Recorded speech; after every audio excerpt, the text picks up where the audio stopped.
franchisee hat on at home. I was going to say something. We are recording the session. That's cool with you? Yep. So that'll go out to them afterwards? Yes. Great. We've got a few sitting in the waiting room. It's 11:59. Do you want to hit record? Record's already Record is on. Good job, Georgia. Yeah, we've learned that. That's a good thing. So stop talking at 12. All right. It is 12. Shall we? It is right on 12. So let's let everybody in. Let's go. Hi, everyone. Just letting you all in. 我大概知道了，然后我对，好好。 Excellent. Everyone's coming in now. Welcome.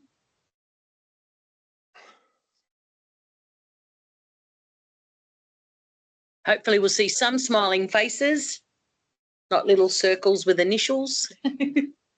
Yay, Serena. Yay. Good job.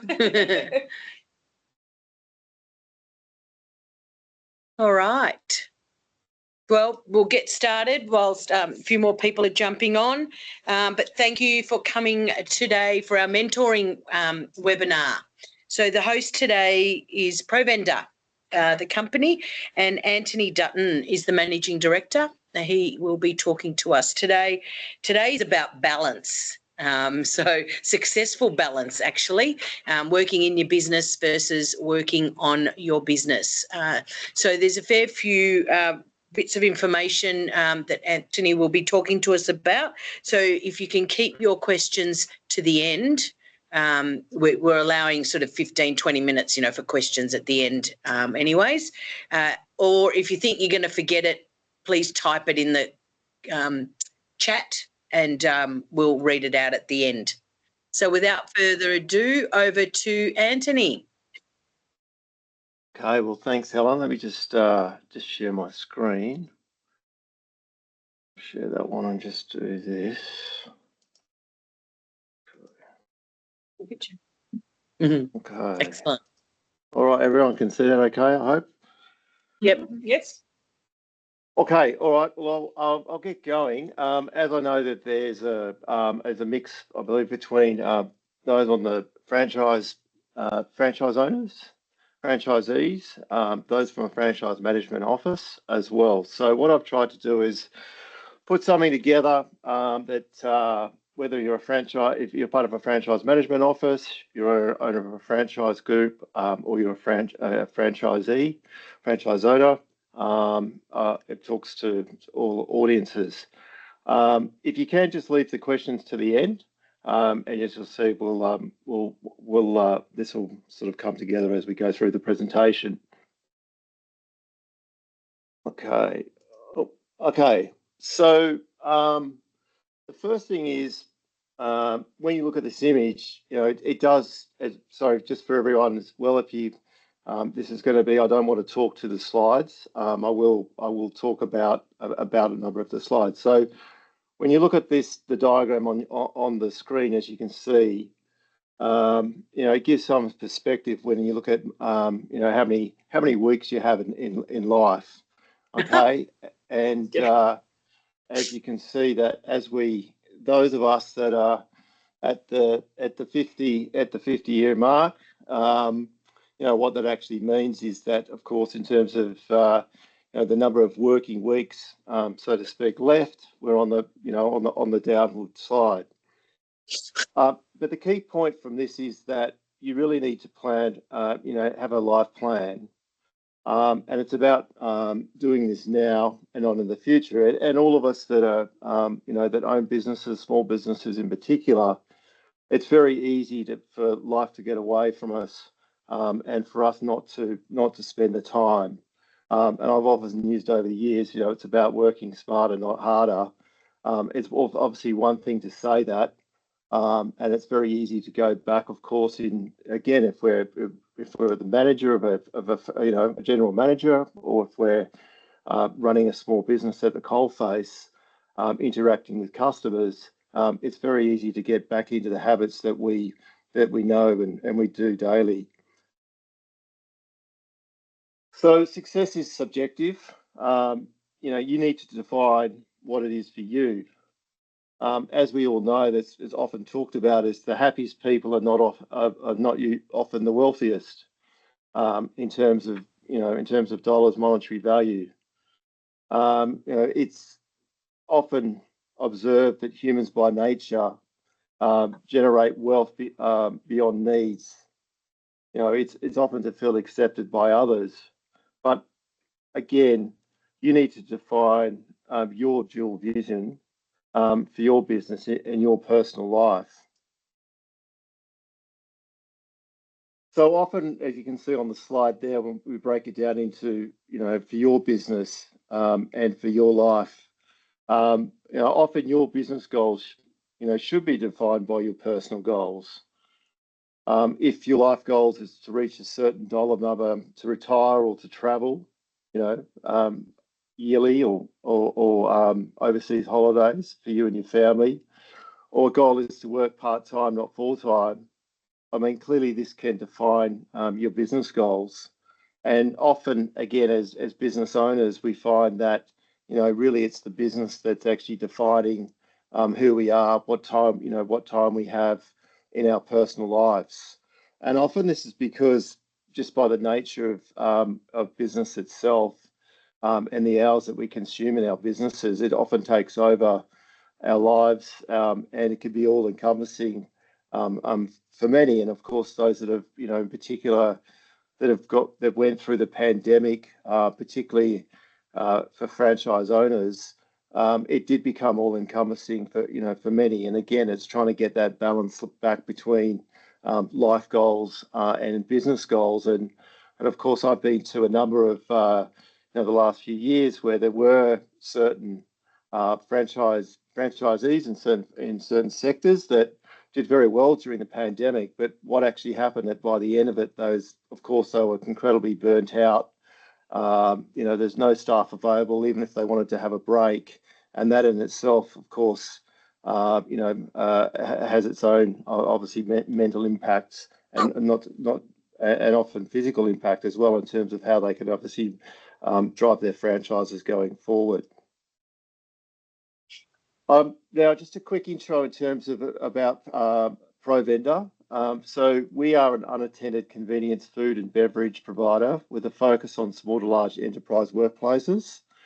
As you can see on the image there in the background, this is one of our what we call a micro market, which is essentially an unattended convenience store where you pay at the kiosk. This is at Sydney University. But other sectors that we focus on include the gyms, such as Fitness First, Good Life. We do a lot of hospitals in terms of from a vending perspective and coffee. Retail presence, such as Westfield shopping centres. We do all the vending there, for example. But our focus, our lead, I guess, is around the workforce.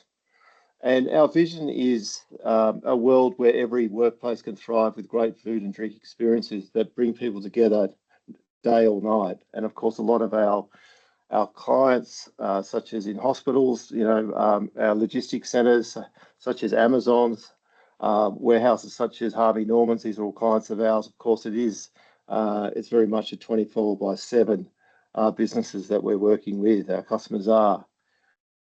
So we proactively deliver integrated food and beverage solutions that enhance workplace wellbeing through personalised services and proven systems. So when we actually look at, you know, one of our enterprise customers, it's not necessarily us saying, you know, have some coffee machines or vending machines or many convenience stores. It's really trying to understand what it is that they need. And our focus is on giving workers back time by having unattended food and beverage outlets through a workplace. So, for example, if you're working at a logistics centre, to get in and out of that centre might often take you 10 or 15 minutes. And if you've got a lunch break for 30 minutes and you have to go down the road to the lunch bar, then you've lost 15 minutes of your time. So we work very closely with wellness directors, those in the HR, human resources, in terms of you know, playing a part or a role and actually providing a better workplace experience for employees in the workplace. And of course, our franchise owners across Australia, you know, service all of our sites. and our franchise management office, which is based in Silverwater in Sydney, where we have and warehouse, does very much the standard sort of I guess FMO type departments without going through them in detail. Just a quick selection of some of our clients. As you can see there, we have over 1,000 customers across Australia in both the public and private sectors. Just very quickly, a little bit about me, and the reason I, very much bring this up is to, I've built 2 businesses from startups over my career through to running ASX listed, companies with over 450 staff. So I've sort of been there. I've a number of different roles, and in that time, of course, I like to think I've pretty much seen everything there is to see. I acquired Provender in 2018. I was actually brought in to help sell Provender, and ended up buying the business. I could see that with some TLC, we could build a great business. I didn't quite count on, of course, the pandemic, which obviously, in the business that we are in, of course, we need foot traffic or people to turn up to work. We actually had a, sort of 60+%, 70% reduction in revenue over that time. And I'm very proud to say we didn't lose any of our franchise owners during that time, or any of our staff for that matter as well. From a franchising perspective, I've always said that if our franchisee is winning, we are winning. I know that might be a bit of a cliche, and it's bandied around a bit, but it's really something that that I stand by in terms of the way we go about building our business at Provender. Okay, so in terms of working on the business and not in the business, and it's often, as I said, it's talked about a lot. What does that actually, for a lot of people, what does it, what does that actually mean in terms of the context of looking at it from a franchisee perspective? Just to stop for a second to ask the question, well, what makes a successful franchisee? And this is in any franchise group. You've got, of course, you've got your, those that sort of hit it out of the park. Those that that may struggle from time to time, and of course a whole range of different franchise owners with their own personal experiences, their own personal pressures, the way they actually, the time that they even have available is not necessarily a level playing field. It doesn't matter what type of franchise you might own. It's not usually a level playing field for a variety of reasons.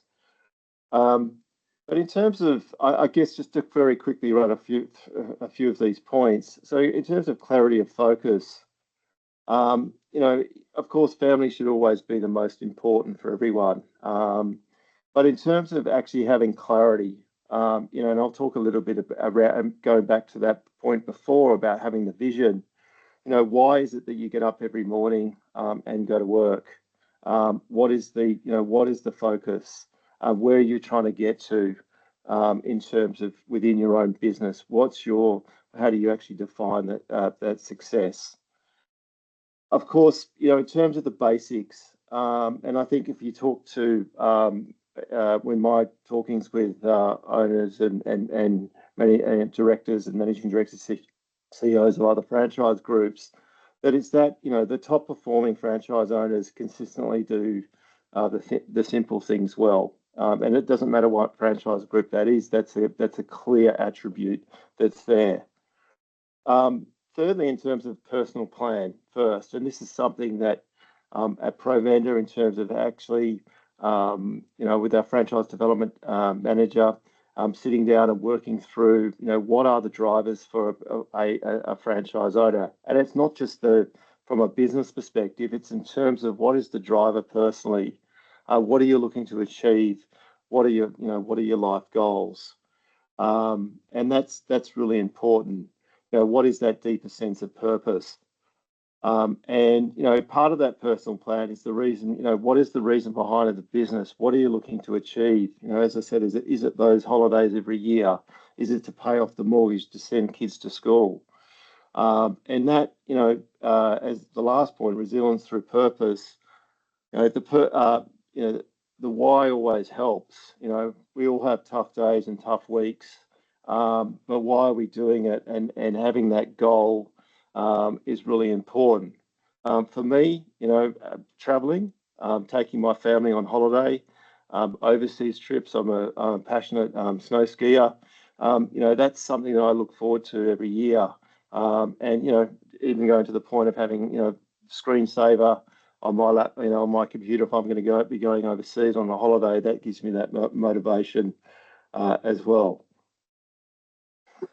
So why a franchise model is powerful, and you know, again, it allows scale. And a slide I've got, you know, in our franchise group, we have franchise owners that come in really on a fairly low, you know, from a low capital expenditure ourselves, and you know, we've seen them grow from, you know, quite small into what we call internally a warehouse franchise owner.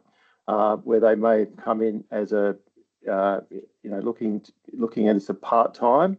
Now it's, you know, it's now a full-time. Now they've got staff. So, you know, I think that's one of the powerful things with a franchise, with the franchising model, is that it does allow to scale in terms of obviously multi-franchise, multi-tier, multi-franchise, you know, where many franchise owners, successful franchise owners, have started with one franchise unit, and obviously they've grown into a multi over a period of time. And again, done in a way that's, you know, of course, it's using the scale, the structure, you know, of the franchise that the franchise model allows to really scale into something significant. Based upon what your goals are as a franchise owner. Now, North Star metric, I'm not sure how many have heard of this metric in the past, but it's the North Star metric's really around a single guiding metric, you know, that reflects the core value delivered to customers. And you know, it's something that if you know, in terms of if you're running a franchise group, it's the single thing that you might walk into a management meeting, for example, on a weekly basis, and it should be something that's top of mind in terms of, you know, that's discussed every week. What is that North Star metric? And I've got some examples here of some of the leading companies in the world, which I'll bring up in a moment. So the purpose of a North Star metric, you know, alignment allows the teams with a clear shared focus, okay, prioritization, and it's really around, you know, what are we actually working towards, and it should be simple, right? There's simplicity in terms of, you know, in terms of it gives us an idea that we're actually winning when we're actually turning, you know, where we're coming to work, and of course, what this looks like, if we look at, for example, with Spotify, you know, it's the total number of seconds, minutes, hours that their customers are actually listening to Spotify. That's their North Star metric. LinkedIn, you know, active users, connections, of course, you know, versus those that have just, you know, on LinkedIn. Uber, rides completed. So I'm sure if you go into Uber's war room in their head office, they're going to have there'd be a big dashboard in there that would show all rides completed on a, you know, literally by the minute. Again, Airbnb, of course, you know, looking at the total number of, you know, nights booked on a global basis. Facebook, daily active users, more sale, more, you know, obviously conversion rates in terms of sales. Amazon, interesting one. I think in terms of Prime subscriptions, obviously there's a connection there between, I'm sure for every Prime person that signs up for Prime, they buy 10 times as much on Amazon as someone that's not a subscriber. And of course, with e-commerce sites, repeat purchases, obviously the cost of acquiring a customer the first time is obviously very expensive. So every time you get that repeat back, the cost of the next sale is obviously drastically reduced. So that gives some ideas around North Stars. So for us, a North Star at Provender is the total units sold. And just to put this in perspective, across all of our sites, if we were to sell one more unit per machine or per outlet per day, that equates to about another $500,000 in profit per year, just to give that an example. So by actually instilling a North Star, it actually drives certain behaviours in teams. And of course, it's not just from a franchise management office. You can obviously break this down in terms of the North Star for your own franchise as a franchise owner as well. If you can't measure it, you can't optimize it. And of course, it's a clear piece that, spending time actually looking at data, and as we go forward, you hear this a lot in terms of, actually spending the time actually being able to look at the data, understanding, how your business is actually tracking, as opposed to spending every day, 9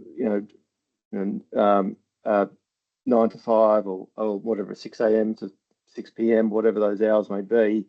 But it's really important that time is actually spent not working in the business as opposed to, working on it. And that's a very important part about that is actually looking at the data, whatever that data may be, because there's, usually there's a lot of upside by going through that on a regular basis. So what does it mean working on the business, not in the business? So just to give an example, working on the business, not in the business. So this is a shift from operations to strategic focus. So the example I just gave would be actually just setting aside, some time to actually even just thinking time. What are the key things to work on at any point in time? And part of that as well is, of course, is that, if we're trying to do if we're trying to do 5 different things at once, we generally won't get those done. So if anyone's ever done a 1-page strategic plan or a business plan, often they'll say that, in a quarter of business, it's not about trying to get, if everyone's got a list of 10 things they'd like to do, but it's really important to try and focus on one thing at a time and actually going through those in order to knock those off one at a time, and then you'll actually get an outcome, as opposed to trying to do a little bit of a strategic, something strategic, and then nothing actually gets achieved. And often, whether it's again as a franchise, running a business, or as a franchise owner, it really makes no difference. It's still that there's always the business as usual. But how do we actually find some time to move to actually working on something that's strategic? Again, so in terms of in the business, reactive short-term tasks, and then of course on the business, proactive long-term strategic tasks. Okay, so often I think in terms of not what are we doing this week or this month, it's where are we going to be 6 months from now, 12 months from now, and then working back from there in terms of what sort of planning we need to, what are the actions that need to happen in order to get us to that point in 12 months from now.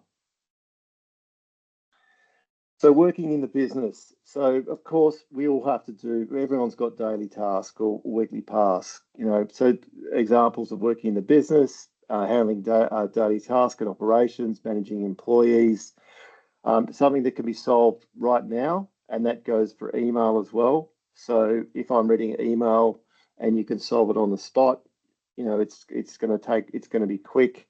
Then that's an example of course, that we can quickly resolve things as well.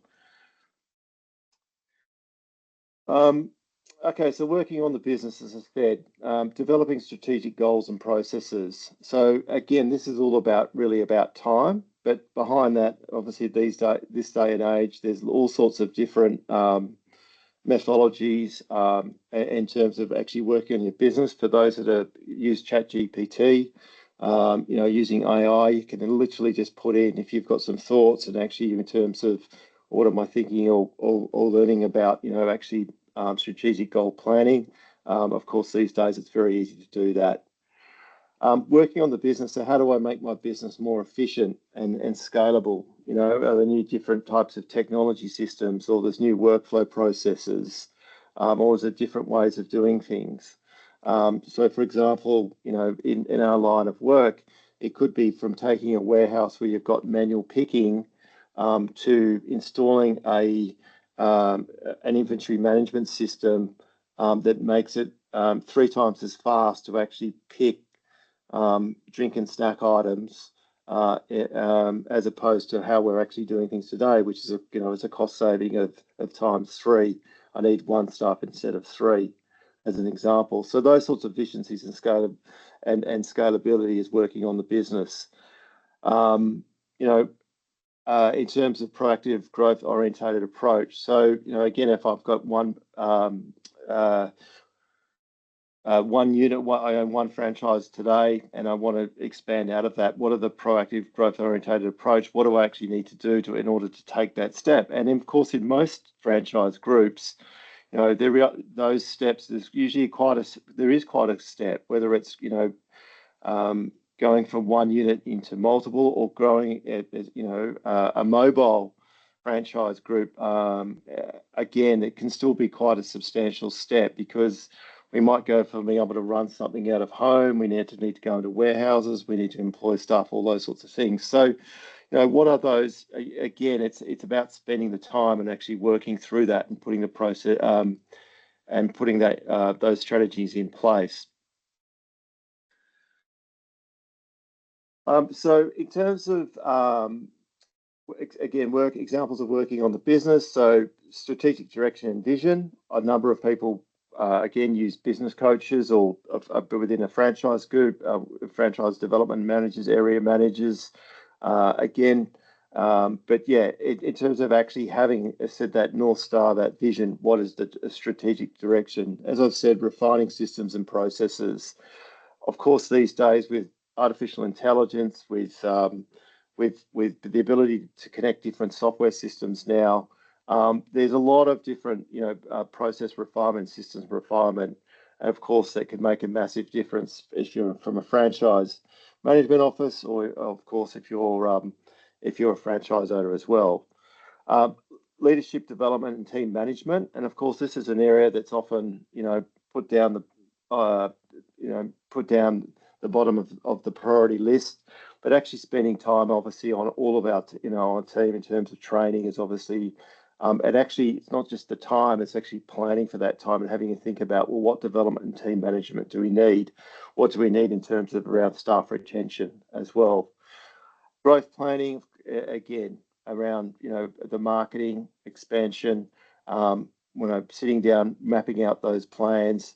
And of course, organisational structure and cultural improvement. And one of the areas there to think about, for example, is if we've got our own org chart as today, actually having to think about, well, what does my organisational chart look like 3 years from now, 2 years from now? What do I need if I actually wanted to employ, for example, a sales lead, but we don't have the money for it today, but ideally we would want to have that. Well, what if we want to, if that's in our future org chart, what do we need to do in order to get the funds in order to bring that person into the business?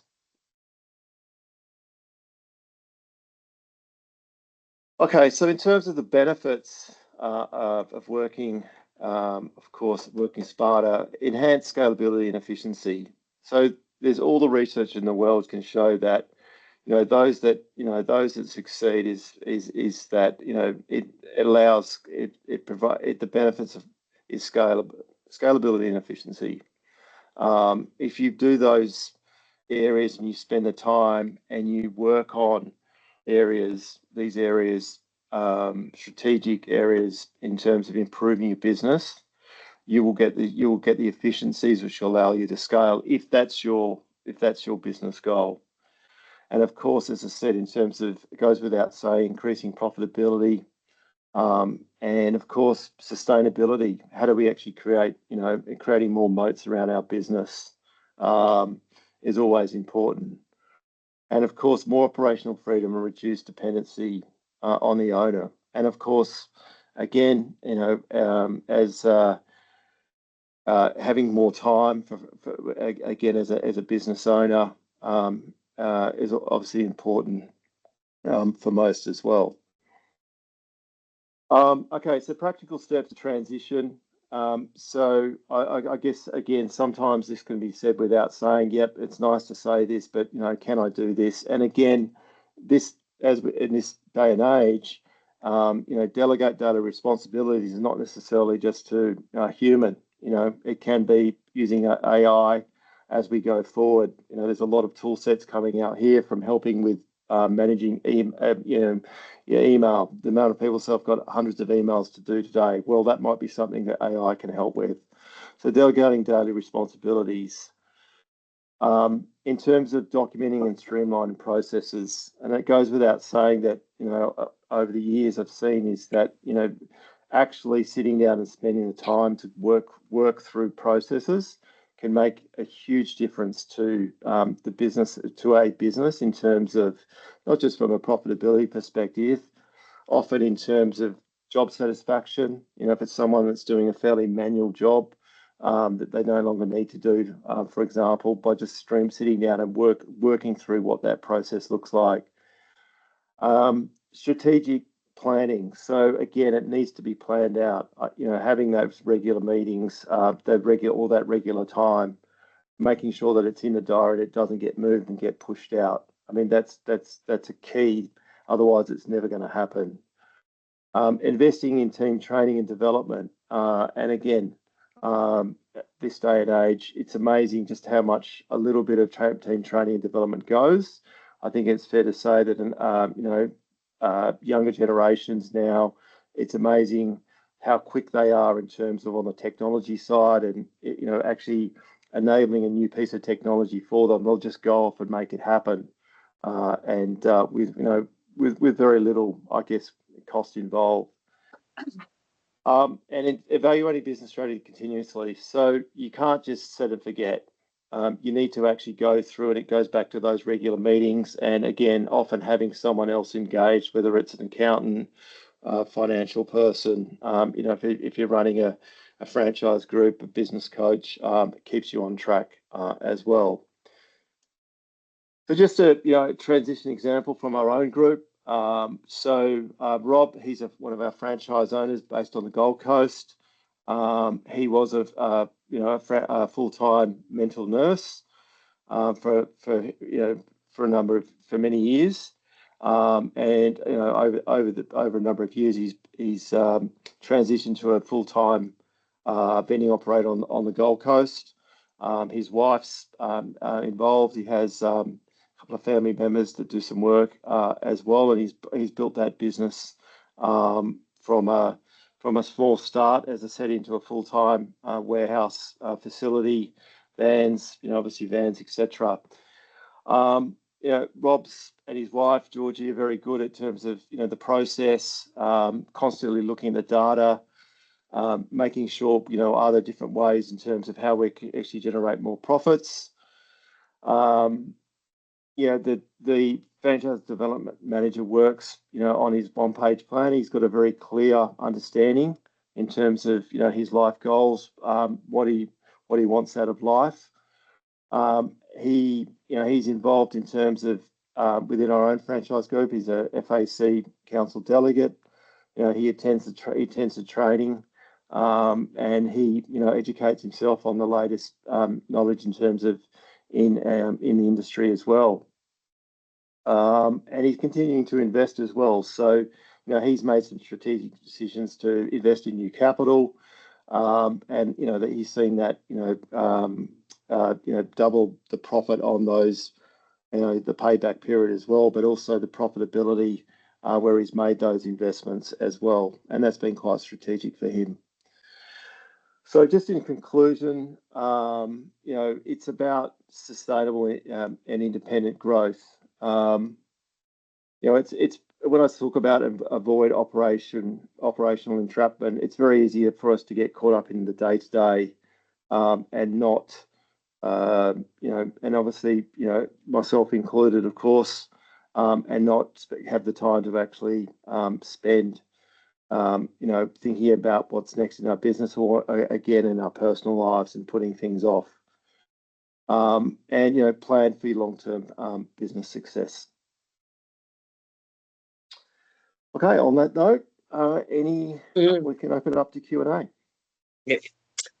Thank you, Antony. That was great. You know, two things to note from me. One was I love how you went back to basics. And I think the basics provide the balance.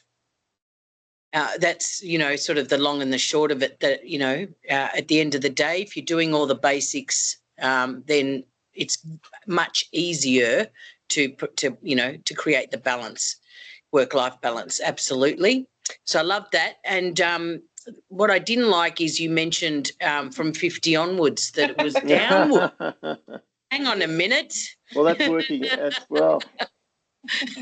Well, you're right. The numbers were less. But anyways, that was just my little take out there. We do have a question. Let's have a look from Claire. Do you have a different North Star for franchisees versus the franchisor? And how do you balance for the franchisor team the focus on the franchisee success versus the franchisor success? For example, building, oops, that just moved. Sample building franchisee sales versus new franchisee sales, particularly relevant to a younger franchise where franchise sales are critical to working capital. Okay, let's break it down. There's a few questions in there.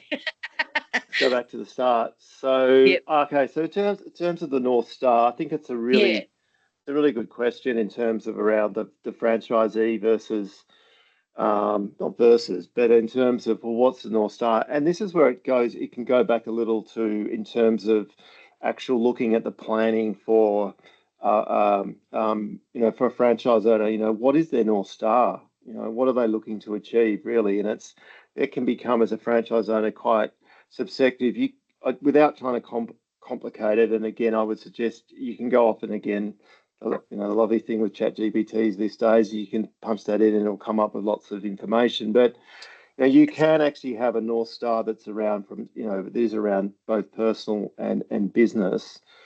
Our North Star for our, I would say for our franchise owners, it is a collective, because we want to see them generate the best possible revenue, which is the most number of vends or most number of units sold per site or per machine. If it's in vending or if it's coffee, the most number of cups, or if it's in a micro market convenience store, you know, they're selling those. So there is a shared North Star from that perspective, because at the end of the day, the only way the franchise management office is going to get to that is through the franchise owners that create that win there. But at the same time, I think from a franchise owner, there's also that, well, what is your North Star? You know, what is it that you're looking, you know, what's your own North Star as well? So I think that's the first part of the question answered. And the next part of the question is, if you can just repeat that. Yeah, do you want to read that up? Sure. How do you balance the franchisor team and the focus on franchisee success versus franchisor success? Particularly when it's a younger franchise where sales are critical to working capital. Yeah, so I can only speak, it's probably a little bit for our own group. We have a where we bring in a franchisee. We actually have this program called the trainee franchisee, and it's actually designed for younger generations. And that's where they may not have so much working capital, but we see they've got certain attributes that we like. You know, they're literally they're eager to sort of get involved. So we make sure that their revenue numbers get to a point before we allow them to, you know, to take that next step. And we never try and put a franchisee in a position where they don't have the capital or they don't have access to it, or if we do some financing internally as well. But that's that's often how, you know, we try to make sure that they don't get into that position. So it's I think it is always a you know, it is always a bit of a, I guess it's a bit of a juggling act. But I guess in our case, because we've got a lot of quite mature franchise owners as well, that when we bring in someone new, we can give them, you know, a fair bit of TLC and make sure that when they're on board, there's a process that we go through. They're very much looked after from their onboarding to make sure they're off and running. It's not sort of an overnight process per se. And then it comes down to, well, what are their goals? You know, we've got some franchise owners that are quite happy. You know, they make a good return, but they don't want to grow anymore. I would love them all to grow, but you're not going to get for every franchise owner that we have that comes on board that's maybe doing, you know, in our case, they might be doing 15 hours a week, let's just say, in their own, you know, and that's what you've got other franchise owners that are, you know, running with multiple staff, and I'd love everyone to want to go down that, but that's not their goal. So that's where that when I'm working with them on the business plan and sort of understanding with the franchise development, with their franchise development manager, what are they looking to achieve? It's really important that we understand that as well. Yep. And then we can make sure that there's alignment there between the franchise management office and the franchise owner. Yep. Good answer. Thanks for the question, Claire. Anyone else got any questions?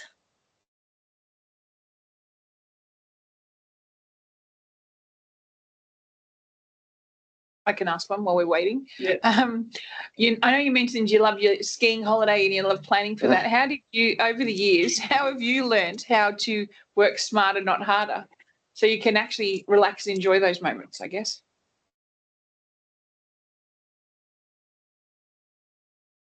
One thing I've learned is not to.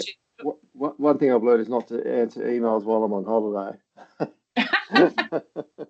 That took me a long time, but actually, when I was in all seriousness, it does actually made a difference when I was in a corporate role, and I, you know, literally had hundreds of emails a day. But when you came back from holiday, it was actually impossible to actually get through them all. So I used to write an auto reply that said, "I will not be looking at any email until 24 hours or whatever before I'm back." So that's something I've certainly learned from a holiday perspective. I think the planning part's really important, and rhythm is really important. So structures, I think rhythm, you know, in terms of, you know, with my management team, we have certain meetings. You know, they always happen. Doesn't matter if someone's sick, if I'm sick. You know, those, you know, you've got to have structures in place that one measure where the business is at, and also what are the priorities, because it's very easy for us all to have different priorities. I think that whatever we're working on is the most important thing that's going on. In my team, you know, I've got eight managers that run different parts of the business. Everyone's got competing priorities, so it's important that rhythm, that structure's in place, and you know, that we measure. We measure where we're at. Yeah, that's good. But I learnt the hard way.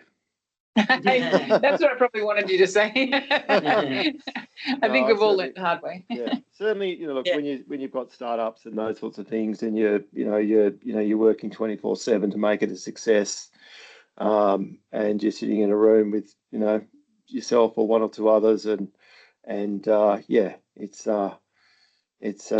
always a tough time. Thanks for your honesty. It's good. What other comments do we have or questions? There's a lot covered there. Got any others? Nothing new in the chat. You can unmute yourself if you want to say something. That's pretty quiet today. Yes, I think you covered a lot there, Antony.